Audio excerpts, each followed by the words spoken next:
Good morning, beautiful people. How are we doing today? Yes, happy independence to Nigeria.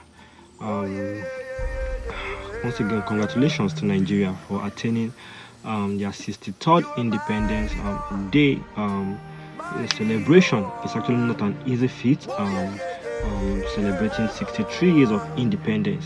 If a child was born 63 years ago, by today, that child will be a retiree, or if he or she is working in the civil service.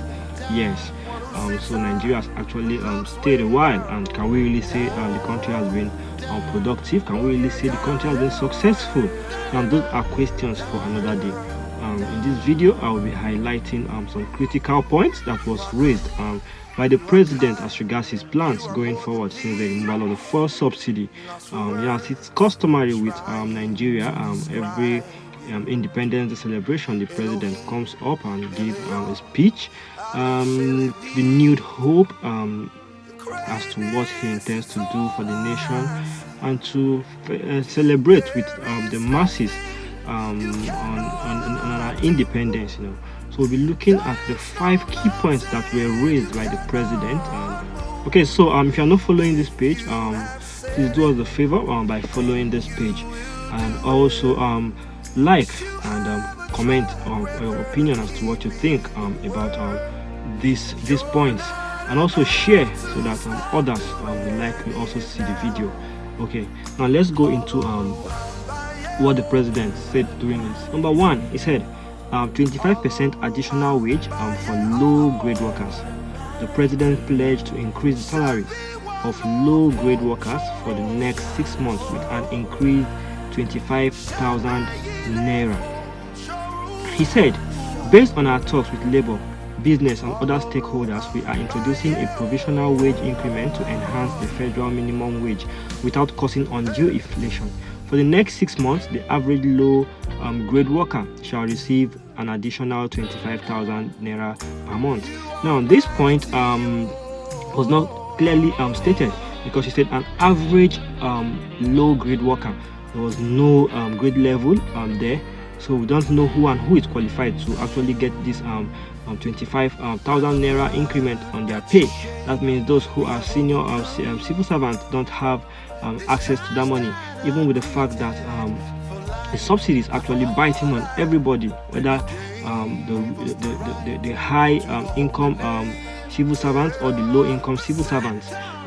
But this has actually been resolved with the meeting they had with the labor as regards their strike, and the labor was able to convince the government that it should not only be for the low income earners, and I think government agreed to that the payment will be for all civil servants. And now the payment is not just going to be 25,000 naira, but it has been upgraded to 35,000 naira, which I think is a good. Okay, one other thing we can derive from that now is what happens to the state civil servants, what happens to the local government civil servants, what happens to the private sector workers. Are there measures for their employers also to be able to cater for them for this period? Are there measures by the federal government to see how they can increase allocations to states, for states to be able to augment the salaries of their civil servants so that they won't be left out? Because if the strike was to go ahead, it would have been both the federal civil servants and then the state civil servants. Now the government is saying we are going to be giving an additional 35,000 naira to all federal government workers in Nigeria. I think there should also be a provision for those in the state governments that they can also survive. Okay, now let's look at the second point. It said disbursement of relief funds to states. The president also noted the disbursement of relief funds to states in order to cushion the effect of subsidy removal. To ensure better grassroots development, we set up an infrastructure support fund for the states to invest in critical areas. States have already received funds to provide relief packages against the impact of rising food and other prices, he explained. Now, we're talking about releasing funds or releasing materials to state government. Yes, that has been done in, I think, some states, and the materials have been distributed. Now, how do you explain giving somebody 8 cups of rice and 1,000 naira? It won't take the person for a day, and what will be the person's fate tomorrow? I don't know how the government can, the federal government actually can see how they can come in to share some of these relief materials, or if there are things they want to do for state as regards this, they should be involved in the supervision of all this, because the people we have are the affairs of the state today, not people who have the interest of the masses at heart. And that is why you see people lining up with their PVC. And it might interest you to know that in some states, if you are not even the member of a particular political party, you are not even entitled to get some of those materials that are being sent by the federal government. I don't know how they intend to achieve maximum result by using this method to send relief materials to the state, which would be in possession of the state government to distribute. Yes, so I don't know. Now, the third point raised by the president, lowering number 3 now, lowering transportation costs. The president also explained the introduction of gas-propelled buses in order to crash transport prices for Nigerians. He said, making the economy more robust by lowering transportation costs will be key. In this regard, we have opened a new chapter in public transportation through the deployment of cheaper, safer compressed natural gas (CNG) buses across the nation. These buses will operate at a fraction of current fuel prices, positively affecting transportation fares. Now, fuel subsidy have been removed for almost 6 months now, and we've not really seen anything the government has been doing as regards this. So I don't know when they intend to start distributing these buses, because I don't think I've seen any of those buses around. As stated by the president here. I don't know if they are in your state, but in my state currently, I don't think I've seen any of those buses. And I don't know how fast they want to introduce those buses, because it will really go a long way in seeing how the issue of transportation can be taken care of, because it will at least reduce the price that we spend daily on transportation. Now, these are some of the measures as regards transportation the government would have put in place before even thinking of removing fuel subsidy. This should have been in place by now. We will not be shouting the way we are shouting. We won't be suffering the way we are suffering. But if they can do this as soon as possible, it will be a very good score for the president. I don't know the timeline they are giving to themselves to achieve this feat across the country, because this is a statement. There's no timeline saying between October and December we'll have these buses around, or between October and November we'll have these buses around. So we don't really know when to expect these buses, and if we are going to ever see these buses, because we've seen a lot of promises right from the past administration up to date. Nigerians are used to getting promises from the government, but nothing is done. I hope the government of the present administration will do justice to that and to get Nigerian trust to their side once again. Okay, the fourth point says opportunities for entrepreneurs. The president also revealed that this measure will provide opportunities for entrepreneurs across the country. He said the CNG conversion kits will start coming in very soon, as all hands are on deck to fast track the usual lengthy procurement process.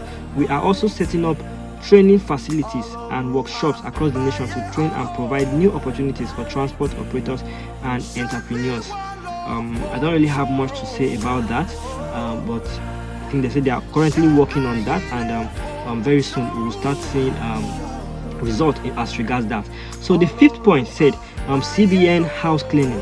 The president also pledged to ensure a thorough audit of the CBN, Central Bank of Nigeria, in order to ensure healthy fiscal policies. I pledge a thorough house cleaning of the den of malfeasance the CBN has become. That house cleaning is well underway. A new leadership for the central bank has been constituted. Also, my special investigator will soon present his findings. on past lapses and how to prevent similar occurrences. Henceforth, monetary policies shall be for the benefit of all and not the exclusive province of the powerful and wealthy. I think we hope that this house cleaning will bring some sanity to the CBN, and then see how some of those policies will center around benefiting the masses as against benefiting a few individuals who think they are more powerful than the country. Down to the 6th point, the president said cash transfer to vulnerable households. The president also promised to help vulnerable households in the country. Commencing this month, the social safety net is being extended through the expansion of cash transfer programs to additional 15 million vulnerable Nigerians, he said. Now, as regards this, I think 25,000 naira will be distributed to 15 million vulnerable Nigerians for the next 3 months, I think between October and December 2023. The questions I have from this is, how do we ascertain those who are the vulnerable Nigerians? Because majority of Nigerians are actually living below the poverty level. They are actually poor, and if you are saying 15 million out of a country that has over 200 million, I would say there's no how that we will not have over 100 million people who are qualified for this benefit. So how do you ascertain that to get 15 million out of these huge numbers? Now, the past administration was actually doing something like this, but few people were enriching themselves as regards this, because we had the Ministry of Humanitarian Affairs will come out and say we've distributed this amount of billions to this amount of persons, but from our locations we are not seeing those people who are actually getting this relief from the government. I just hope that this will be a different case, and we'll actually see people physically that will come out and say I've benefited from getting this amount of money from the government. Now we have also those people who are graduates and are not employed yet, and they're not vulnerable. They are vulnerable, and to some extent they deserve to also benefit from these funds, but will they get it? I don't know. The Empower program came to see how they can help youth get something pending when they are employed, by pending when they get employed, or when they are self-sufficient to do something on their own. But today it has been badged that just like NYS, for some line of everything, at the end of the day we need a working economy, and an economy that is thriving, an economy that is friendly to investors, because we have investors who have jobs, who have a lot of persons employed, and all these issues we are talking about won't be there. So thank you very much for taking your time to see this video. Please drop your opinions as to what you think in the comment section. Thank you very much, and God bless you.